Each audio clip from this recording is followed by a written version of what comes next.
뇌동맥류는 뇌혈관벽이 약해져 꽈리처럼 부풀어 오르는 증상을 말합니다.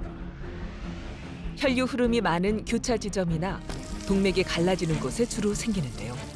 어느 날 갑자기 터져 시한폭탄이라 불립니다.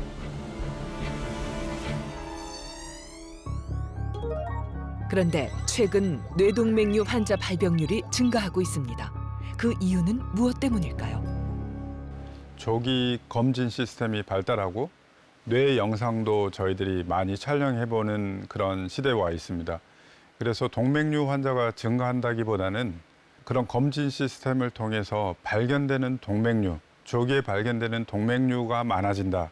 그래서 우연히 발견되는 경우가 굉장히 많은 것 같습니다. 그렇다면 환자들이 느끼는 뇌동맥류의 증상은 무엇일까요? 딜레마가 있는 질문이 바로 이 질문입니다. 제가 걱정되는 게 그렇다고 해서 다 동맥류가 아니기 때문에 그런 띵한 두통만 가지고 동맥류의 전조 증상이다. 이렇게 말하면은 너무 많은 분들이 걱정을 하게 되겠죠. 그런 분들이 많으니까. 그런데 제가 보면은 일반적으로 뇌 안에서 유발되는 두통, 특히 혈관성 두통은 일단은 시점이 분명합니다. 그러니까 혈관벽에는 통증을 느끼는 세포들이 존재합니다. 그래서 혈관이 갑자기 이렇게 팍 부풀어 오르거나 이럴 때는 일단은 통증을 유발하게 돼 있습니다.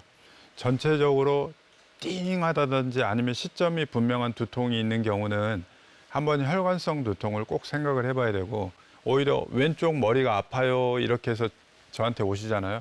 그러면 저는 일단 안심합니다. 어떤 한 군데가 아파요 이런 거는 거의 두피통입니다. 그래서 어떤 전조 증상을 저한테 물어보시면은 정확하게는 이게 솔직히 말해서 없는 경우가 많습니다. 그렇다면 생존한 환자들이 말하는 뇌동맥류 파열 증상은 무엇일까요? 우리가 동맥류가 있는데 여기에 구멍이 뻥 나서, 그러니까 화산이 폭발을 하는데 대폭발을 해버리는 경우가 있습니다. 그러면은 그 일대가 다 망가지죠. 막 화산재도 있고 그다음에 용암이 흘러나와서 완전히 망가지게 되는데, 대파열을 하는 경우는 보통 사람이 의식을 상실합니다. 그리고 의식이 바로 혼수 상태라든지 반혼수까지 가기 때문에 잘 기억을 못 합니다. 그 두통이 있을 때 어떠셨어요? 이렇게 물어보면 그 참기름 짜는 기계에 머리를 집어넣는 것 같았어요. 이렇게 표현을 합니다. 뇌동맥류가 파열되면 다음과 같은 증상이 나타나게 됩니다. 뒷목이 뻣뻣해지고 망치로 머리를 맞는 듯한 극심한 두통이 발생하는가 하면 오심과 구토, 경련과 발작이 일어날 수 있습니다. 갑작스런 의식 저하와 신체 마비 증상 등이 나타나기도 하는데요. 증상이 나타난 후엔 빠른 치료가 생사를 가름합니다. 시한폭탄이라 불리는 뇌동맥류지만 또 모두 치료가 필요한 건 아닙니다. 그럼 치료하지 않아도 되는 기준은 뭘까요? 크기하고 위치입니다. 크기가 크지 않으면 잘 안 터지거든요.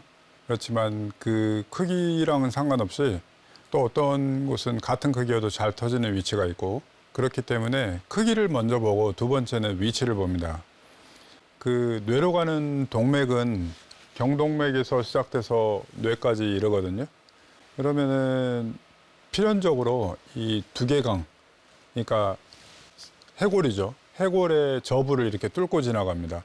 그 해골 쪽에 가까우면 가까울수록 동맥류가 주변에 딱딱한 조직이 많이 분포하고 있을 가능성이 높은 거죠.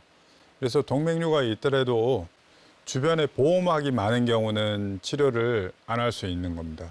그 환자분의 나이라든지 이런 것도 고려를 해야겠죠. 왜냐하면은 고령인 경우는 조금 터질 위험성이 더 있더라도 수술이나 시술에 따른 위험성, 그다음에 마취의 위험성이 있기 때문에 조금 더 보수적으로, 그러니까 치료를 좀 안 하는 쪽으로 가는 편이고요. 젊은 연령층일수록 또 더 적극적으로 치료를 고려해야 되는 경우들이 많죠. 뇌동맥류의 발병 원인과 고지혈, 고혈압 등 대사성 질환은 어떤 관련이 있는 걸까요? 그 뇌혈관이 엄마 뱃속에서부터 이렇게 분할을 하거든요. 이게 나무가 자라듯이 가지를 뻗는데, 그때 그 가지가 발생할 때 가지 부분에 혈관이 약한 부분이 존재를 하게 되고요. 그게 후천적인 인자에 의해서 이렇게 부풀어 오른다고 저희들은 이야기를 하고 있습니다. 그래서 고지혈증이라든지 혈관의 신축성을 떨어뜨리는 거, 그런 생활 패턴 있지 않습니까? 혈관의 인장 강도가 떨어진다.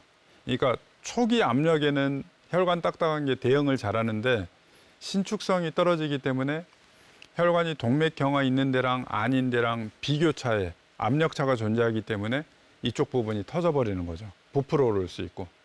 이게 인체는 참 신비로운 게 우리 몸에서 안 좋은 상황 때 막 혈압이 올라가도 이 경동맥에 관문이 있습니다.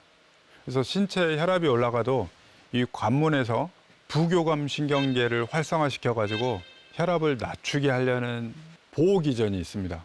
근데 중요한 게 나이가 들어가면서 그런 방어 기제가 점점 허물어집니다.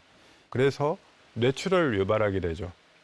두 번째는 혈관벽이 건강하다고 하더라도 일시적으로 이 혈관벽을 부풀게 할 수 있는 그런 생활 패턴이 있습니다. 예, 온도 변화라든지 아니면은 아주 뜨거운 곳에 있다가 차가운 곳에 갑자기 나갔을 때, 그 다음에 과도한 어떤 흉압이 올라가서 무거운 걸 들었을 때나 아니면은 뭐 변비 같은 이야기를 많이 하죠. 변비도 우리가 어떤 그 근본적인 걸 배출하기 위해서 흉압을 많이 올리게 되죠.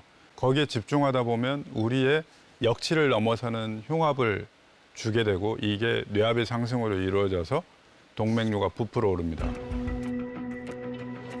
그리고 또 하나 주목해야 하는 건 연령별 발생 빈도입니다.